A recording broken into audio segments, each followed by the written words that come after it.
Halo para sales leaders, pemimpin bagian penjualan yang bertugas membuat leads prospek menjadi customer. Seringkali kita harus tanya-tanyain terus ke tim dan anak buah kita, ibu ini udah belum? Bapak ini udah betul belum? Gitu kan? Terus-terusan tiap hari kita harus tanyain terus, padahal sebenarnya harusnya bisa diotomatisasi. Sedangkan banyak dari mereka yang terlupakan ya, bahkan terdampar, nggak diapa-apain. Nah, bagaimana caranya? Kita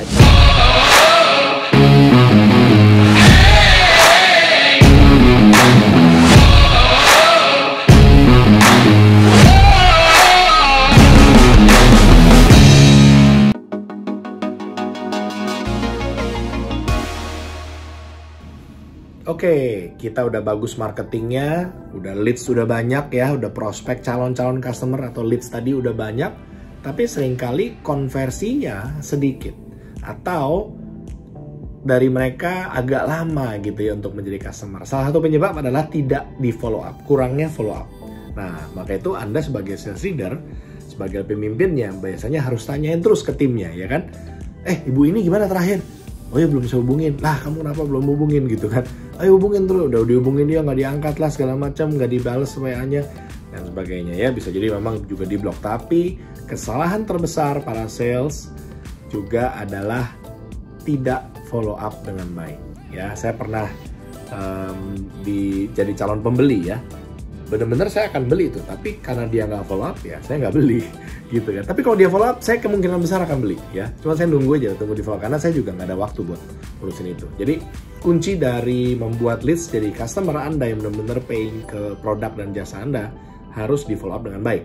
Nah maka itu artinya cara pertama adalah kita tanyain terus ke tim kita gitu kan. Si bapak ini, ibu ini, bapak ini, ibu ini, wah tanyain terus tiap hari, kita begitu terus. Nah, saya menemukan cara supaya ini bisa diotomatisasikan ya. Saya perkenalkan namanya Lestari.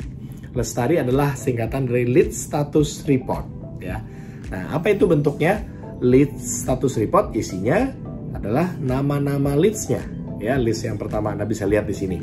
Yang list yang pertama nama leads-nya ya. Ada project-nya juga. Nah, project-nya apa nih? Ada project tertentu ya kan, produk tertentu ya kan. Terus ada nama salesnya juga di situ. Ya, nama sales timnya bisa ditulis siapa yang bertanggung jawab. Lalu ada status dari leads-nya. Apakah masih open, apakah sudah close. Ya, kuncinya adalah harus sampai mereka jawab yes atau jawab no. Kan gitu ya. Kalau memang udah benar-benar mau atau jawab no. Yang banyak terjadi adalah hanging, gantung. Jadi ini nggak jelas gitu ya, yes atau no, yes atau no. Jadi di follow up ya iya mau nggak gitu ya. Lebih baik diperjelas. Kalau memang no, kita nggak usah follow up lagi karena itu juga makan waktu kan, dan makan tenaga, makan uang juga. Oke. Lalu ada tanggal selesai misalnya. Selesainya berarti misalnya dia udah menang, udah kita won, atau memang loss gitu kan ya. Nah, lalu ada nama leads-nya, nama perusahaan, email dan detail-detail di situ bisa ditambahkan. Ya, sumber kampanye atau marketing campaign-nya dari mana. Nah, itu penting kita tahu juga karena kita mau ukur yang converting itu dari sumber yang mana, apakah dari sumber brosur, apakah dari referral, ataukah dari pasang iklan di billboard atau di Facebook atau di mana gitu ya, kita mesti tahu. Nah, lalu update terakhir ya, jadi data listnya udah ada, lalu di bagian kolom ini status 1 ya, jadi artinya mereka harus menjawab pertanyaan-pertanyaan yang ada di kolom karena kita menanyakan hal yang ada di kolom selalu kan gitu ya. Update terakhirnya gimana gitu kan. Oh iya Pak, si ini gini udah tulis aja di situ informasi tentang leads. Ya tanggal terakhir update di situ.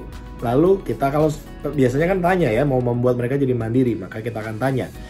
Lalu mau diapain gitu kan? Terus mau diapain? Next actionnya apa? Kamu mau apa? Gitu kan ditanyain begitu biasanya kan. Ya.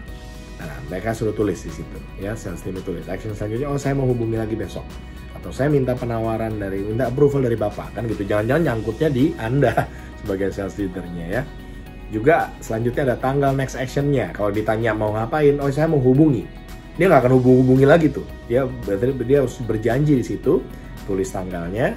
Lalu ada PIC next actionnya siapa, who-nya dia atau teman yang lain atau bapak atau atasan siapa yang harus approve, bagian keuangan yang harus kirim apa misalnya gitu ya. Nah itu sama diulang ke status 2, status 3 dan itu akan bisa diulang-ulang terus sampai jelas, sampai yes atau no, sampai win atau loss gitu ya. Oke, so inilah Lestari Lead Status Report yang bisa membantu kita untuk follow up leads dan memastikan kita juga nggak perlu langsung harus terus tanya-tanyain terus tim kita gitu ya. Mereka bisa mandiri dengan membuat laporan ini.